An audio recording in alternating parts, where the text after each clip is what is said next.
What's going on, everybody? Welcome back to another Blackwater podcast episode. Today is episode number 14, I believe. After about 5, it gets tough to figure it out, but I'm pretty sure we are on episode 14. Today's episode is brought to you by Chevy. Not because they pay me anything, but because every time I make one of these, I'm sitting in a Chevy pickup truck, and it has got a butt warmer on the seat, and that is pretty cool. So for that reason, we're going to allow Chevy to be the sponsor of today's video without spending a penny. Today is also my birthday. I will actually be posting this tomorrow. But today, while I'm making this, is my birthday. So if you get a chance, smash the like button. Give me a subscribe on there also, because every time you guys do that and actually watch these videos, I make about half a penny per view. So I'm trying to fund my future retirement here and better myself, and so far you guys have watched me to the tune of about $21.03 out of every video that I've ever made. So we're getting there. It's probably going to take slightly more than that for me to actually be able to retire, but $21.03 is a start, and I will take anything I can get. Today's video is more along the lines of a comical subject. I didn't want to do anything too serious today because, like I said, it's my birthday and I'm just out doing a little hunting this morning, having fun, about to go pick my girls up from school, and haven't done anything too work related or strenuous, but it is time to make another podcast. So today's video is going to be on common, I guess I was going to title it Common Misconceptions in the Hunting Industry, but more or less like stuff you hear that makes you go, what? When you're dealing with other hunters, clients, just the hunting public in general. So here we go. Number one, I got out the other phone and made me a little list, and it's not real long. Hopefully we won't make this video 45 minutes like the last one was, but you never know. Sometimes I get talking, get a little diarrhea of the mouth, and you just can't shut me up. So here we go. Number one, spot and stock. How many times on Facebook do you read that? How many times around a campfire do you hear that? Yeah, we had to spot and stalk the buck. That's not it. I mean, that's not what you're doing. Spot and stalk would be the correct term. And a good way to think of it is that most of us, most of you, I shouldn't say most of you, I'm going to include myself, most of us, when attempting to get our girlfriend, you were stalking her, right? You were pursuing her. And so basically just take that with a grain of salt. You were a stalker until she finally gave in and let you take her on a date. That's the same thing you do with the deer, right? You're pursuing the deer, hunting them. You're stalking the deer. It's a spot with your binoculars and a stalk with your feet. There's not many people that spot and stalk deer, but it does happen in our industry, right? You go to an auction maybe and you spot a deer that you like and you purchase him and you put him on a trailer and you stalk him as deer inventory in your ranch. That would be spot and stalk.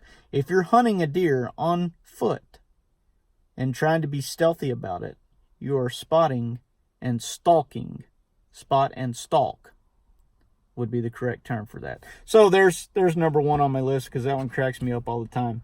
The second one is Droptine versus Droptime. That one gets thrown out there a lot. A lot of that probably, as far as Facebook goes, a lot of that is probably autocorrect. There's a whole website out there called Damn You Autocorrect that has like 1,000, probably 1,000,000 by now, funny times that the iPhone has autocorrected something that someone said. But so more likely than not, when written on Facebook, the Droptine versus Droptime lingo is probably more your phone autocorrecting, but I have heard it said numerous times. And just to make it clear, it is a Droptine, like an antler tine, a point, and not a time, like a measurement of on your clock or minutes or seconds. It's not time, it's a tine.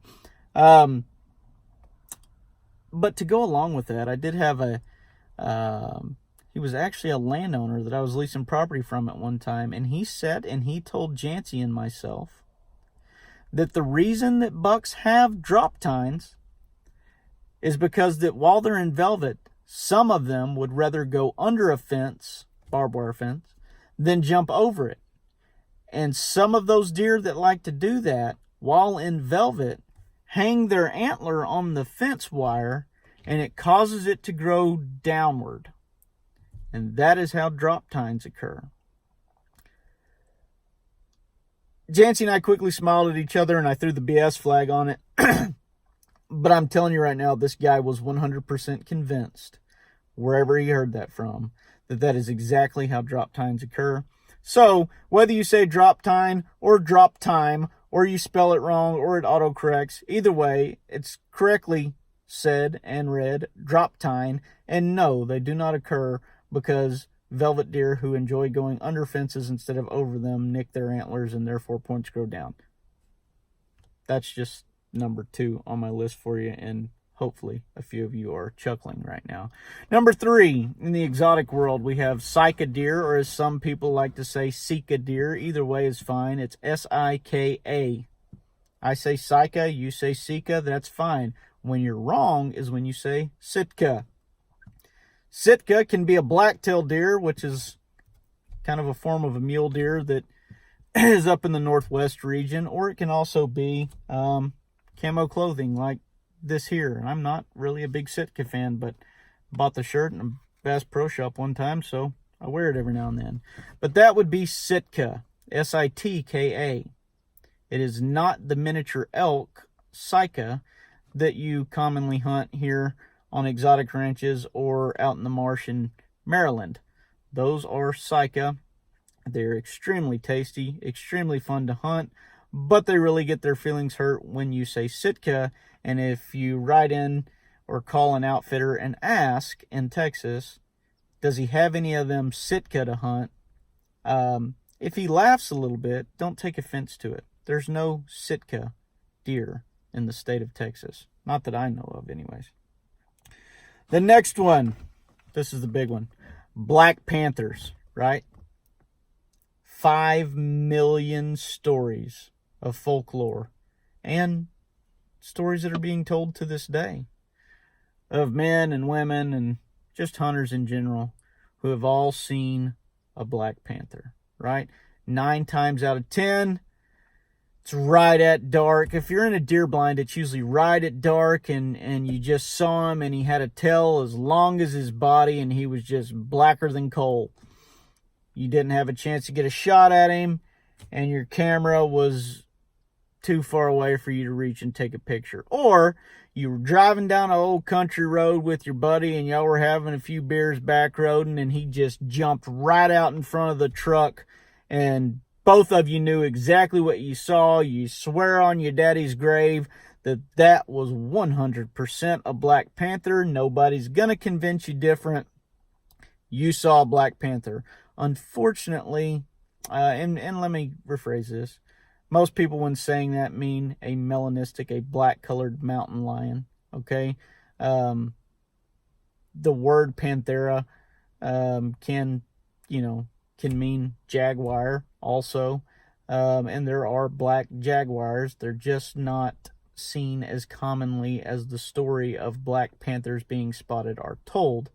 It has been said through wildlife departments and different, big cat research centers that mountain lions don't have the trait that would allow them to be black. But nevertheless, we still get the stories. People still get really offended by it. I have personally witnessed fists almost thrown due to people arguing whether one man had seen a black panther or not. Some really hateful words exchanged over the deal. But I will stand my ground and say they don't exist. I wish they did. It would be really cool. Hopefully, with the 1-point-something million hunters in the state of Texas and the millions of trail cameras that are all throughout the United States, eventually one of them should, right, be caught on one of the cameras. Unfortunately for us, And for science, it has yet to occur. So I'm sticking with there's no such thing as Black Panthers. Hate me if you want. I'm just going to go ahead and say that. I don't believe in them. If you've seen one, I'm still going to say I don't believe you. But, I mean, I can honestly 100% say that there's no way I'll change your mind that you didn't see that. So stick with your guns on that. If you feel like you saw a Black Panther, go ahead and tell everybody. Just know that people are going to laugh about that a little bit because there's never been one recorded. There's never been a picture of one taken. Scientists say it can't happen. Possibly you saw one of the few jaguars that have ever made its way through this area. And for that, consider yourself lucky. You should probably buy the Powerball ticket next time it comes out. Next one on the list, sheep versus goat. You get this a lot while hunting exotic ranches, right? Texas Dolls, Black Hawaiians, different stuff like that. Constantly you hear, I don't want to shoot no stinking goat. Okay, that's wonderful. But a sheep is not a goat. They're two completely different things. Goats are goats. Sheep are sheep. Hybrid ibex you could throw into the goat category. Catalina you could throw into the goat category. There's a couple other different mixes that go on here in Texas that you could throw into a goat category. But when you're talking about Texas Doll, Black Hawaiian, Painted Desert, Mouflon, Trans-Caspian, Thompson Temples, Crossed Up Bighorns, Red Sheep, Armenian Mouflon, anything along those lines, they're sheep. They are their own individual species. The other stuff is goats. They don't appreciate it when you cross them up. Goats definitely stink worse than sheep. Goats, in my opinion, definitely taste worse than sheep. I will eat the mess out of a sheep. I try to stay away from goats, which might tell you something because I'll eat pretty much anything, but I'm just not a fan of goat meat, whereas sheep meat, I'm 100% a fan of. And then when it comes to Audad, they are, I guess, technically called Barbary sheep, but they do have their own genus species. They're not even classified in the same category as other sheep are, and they're not classified in the same category as other goats are. I do not believe. I'm pretty sure I'm correct on that. You might be able to look that up, and that would give you a great opportunity to comment in the comments below for a little interaction and tell me how wrong I am. But either way, look it up and see for yourself. But I believe they are their own genus and species, and they do not fall into the goat or sheep family. Next, horns versus antlers. This is a big one that you get asked all the time. People ask this question all the time. So do those drop their horns every year? Well, nothing other than a pronghorn antelope drops its horns. Once again, I believe I'm correct on that the pronghorn antelope is the only horned species that drops its horns. Everything that has antlers drop their horns every year, and every year they regrow them, usually bigger than the year before. Everything that has horns continuously grows throughout its lifetime, and there is science behind both of those. Composition of each one is different, but just so you know, sheep species, goat species, ibex species, most of your antelope species, the spiral horn type stuff, those all have horns. They grow them their entire life. Your deer species, whitetail, mule deer, elk, red stag, everything that falls into those categories, they all have antlers. Every year they drop those antlers. Every year the antlers regrow.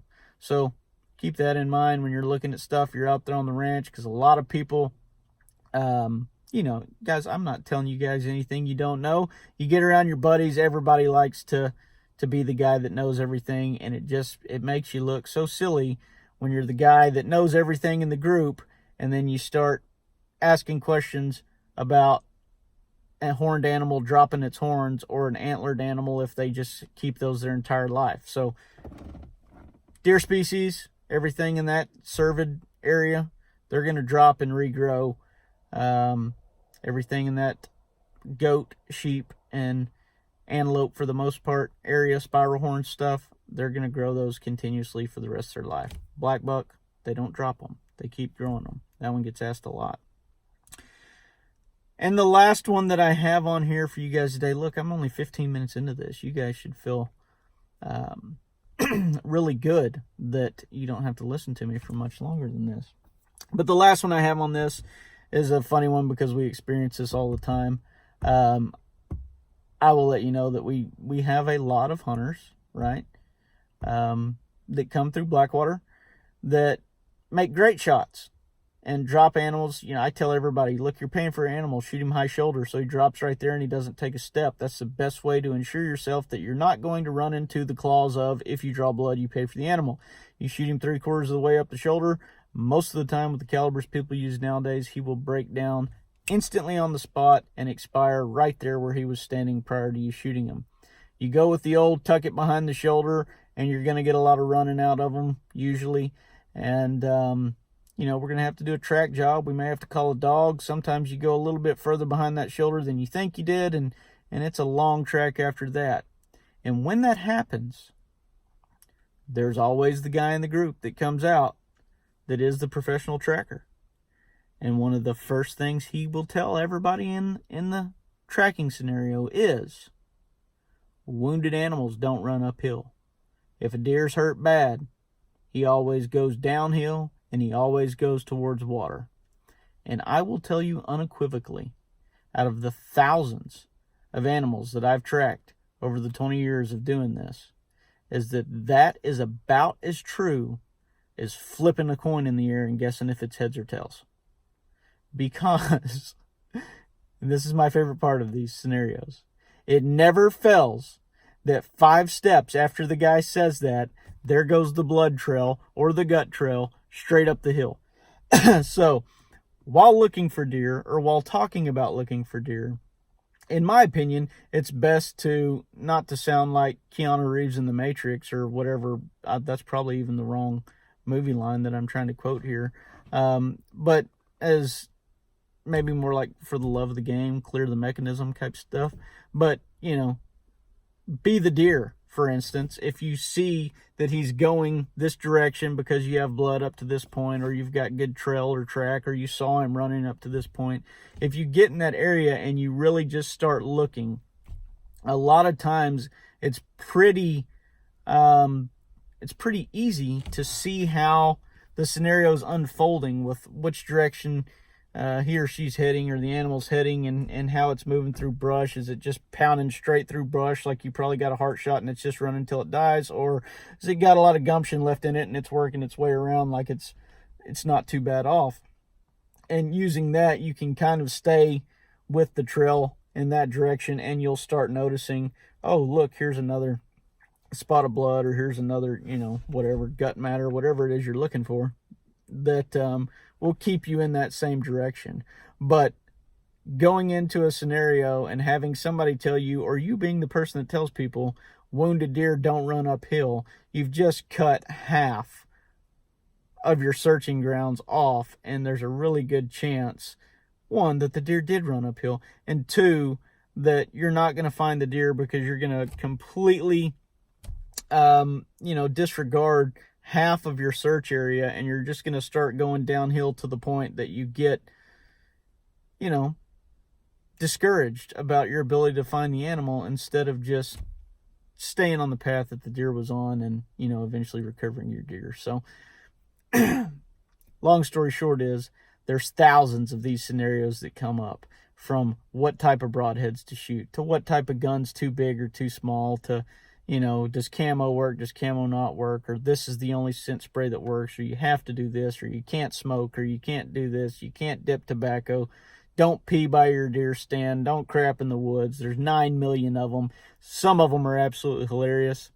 I hope that you guys enjoyed these, and I hope that you'll drop in the comments below what are some of the things that you find amusing that happens out there in the woods, that people say, or that people are dead set on saying, or just terminology that's used completely wrong.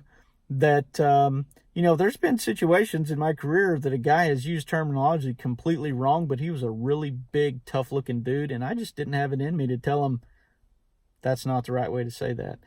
There's also been plenty of times in my career where I have used terminology completely wrong, and I'm not a big, tough-looking dude, and people were very quick to say, you know what, you really sound dumb when you're saying that, because that is completely and totally not the correct way to say that. So I know I'm dishing it out right here, but believe me, I can take it, and I have taken it quite a bit over my career. Like I said, you guys drop some down in the comments below. This is a fun thing to interact on. I hope you guys enjoyed this. This has been podcast episode number 14. We will see you guys back here on Monday for episode 15. It will probably be over Megalo, because tomorrow, as you guys know, Megalo is our deer feed company we are getting ready to launch. All the bags have come in. The nutrition labels have been approved and come in.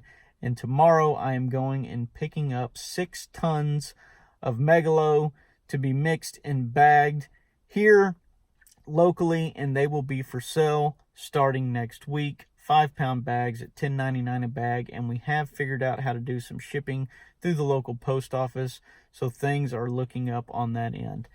Long story short, drop us a comment. Let us know what you think's funny in the hunting industry. If you want some Megalo, stay tuned for Monday's episode, because we'll be able to tell you exactly how to order your bag and bring those big bucks in, or, as I've done, put it in places that nobody's ever seen deer and wait a week and watch tons of new deer come in on your cell cams. Thank you guys for watching this. This has been episode 14. Can't wait to see y'all back here on Monday for 15. Take care.